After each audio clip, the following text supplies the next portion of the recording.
संदीप महेश्वरी को कोर्ट में होना पड़ेगा हाजिर। विवेक बिंद्रा ने किया मानहानि का कोर्ट केस। विवेक बिंद्रा मामले में कोर्ट ने महेश्वरी को फिर से नोटिस जारी कर दिया है। जो विवाद यूट्यूब से शुरू हुआ था वो अब कानूनी लड़ाई की शक्ल ले चुका है।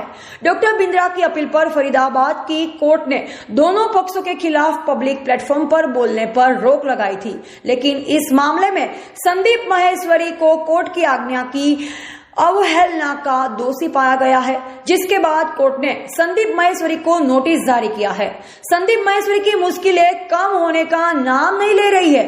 आइए आपको भी बता दें कि आखिर कोर्ट ने संदीप महेश्वरी के खिलाफ कौन सा एक्शन लिया है।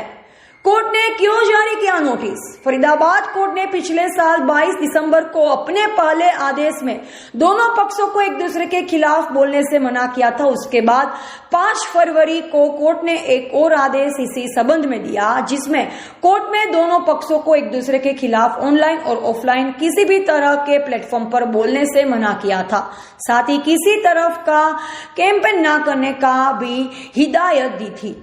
कोर्ट के आदेश के बाद भी संदीप महेश्वरी ने 19 जनवरी और 10 फरवरी को ऑफलाइन बैठक में लोगों से डॉक्टर विवेक बिंद्रा के खिलाफ बोले ही नहीं, बल्कि उनकी इमेज खराब करने का भी प्रयास किया। कोर्ट ने इसी मामले में संदीप महेश्वरी को नोटिस जारी किया है। अब मामले की सुनवाई 28 मई को होगी।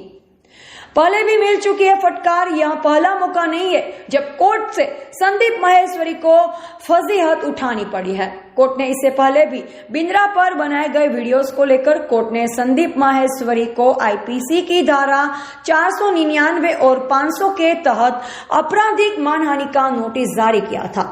उस समय कोर्ट का मानना था कि संदीप महेश्वरी के वीडियोस की वजह से विवेक बिंद्रा की सोशल इमेज डैमेज हुई है। इस समन्स को कैंसिल कराने के लिए जब संदीप महेश्वरी पंजाब और हरियाणा हाईकोर्ट गए तो वहां पर उन्हें मुंह की खानी पड़ी। अब दोबारा से फरीदाबाद कोर्ट ने संदीप महेश्वरी को नोटिस जारी किया, जिसमें उनकी मुश्किलें बढ़ती हुई दिखाई दे रही है। फरीदाबाद कोर्ट ने 4 अप्रैल विवेक बिंद्रा पर लगाई पाबंदी को हटा दिया था, वहीं संदीप महेश्वरी पर पाबंदी अब भी जारी है। हमारे बड़े भाई मिस्टर महेश्वरी ऑनरेबल हाईकोर्ट गए थे क्योंकि हमने उनके खिलाफ केस डाला था डिफेमेशन का, और उन्होंने प्रयास किया कि ऑनरेबल हाई कोर्ट वहां पे उसको एक समन को क्वॉश करा सके। सो कोर्ट ने उनकी प्रेयर को रिजेक्ट करते हुए बोला कि ट्रायल कोर्ट में वापस चले जाओ। तो जैसा कि मैंने आप लोगों के माध्यम से अखबारों से पढ़ा है और आपके अखबारों से मेरे को सुनने को मिला, पढ़ने को मिला कि मिस्टर महेश्वरी को दोनों तरफ से झटका लगा है, लोअर कोर्ट में भी और हायर कोर्ट में भी। तो आज भी मेरे बड़े भाई मिस्टर महेश्वरी पर रिस्ट्रेन ऑर्डर है और कोर्ट ने उनको मना कर दिया है कि वो कुछ नहीं कह सकते, क्योंकि उन्होंने प्राइमा फेसी एक गलत काम किया है, जिसको भी कोर्ट ने माना है। अब मैं कोटेड एंड कोटेड बता देता हूं कोर्ट क्या कहता है। This court is of the view that learned civil जज should not pass the restrain order against the appellant, यानी कि जो पहले लर्नेड सिविल जज थे उनको मेरे अगेंस्ट ये ऑर्डर नहीं पास करना चाहिए, बिकॉज मेरे rights were curtailed by passing such direction as he is unable to defend, यानी कि मैं अपने आप को डिफेंड नहीं कर पा रहा था। himself in public domain where the video and the community are in public view, यानी कि ये सब के सब पब्लिक व्यू में थे और मैं अपने आप को डिफेंड नहीं कर पा रहा था। तो कोर्ट ने कहा आप आइए, अपने आप को डिफेंड करने का मेरे को कोर्ट ने एक अधिकार दिया।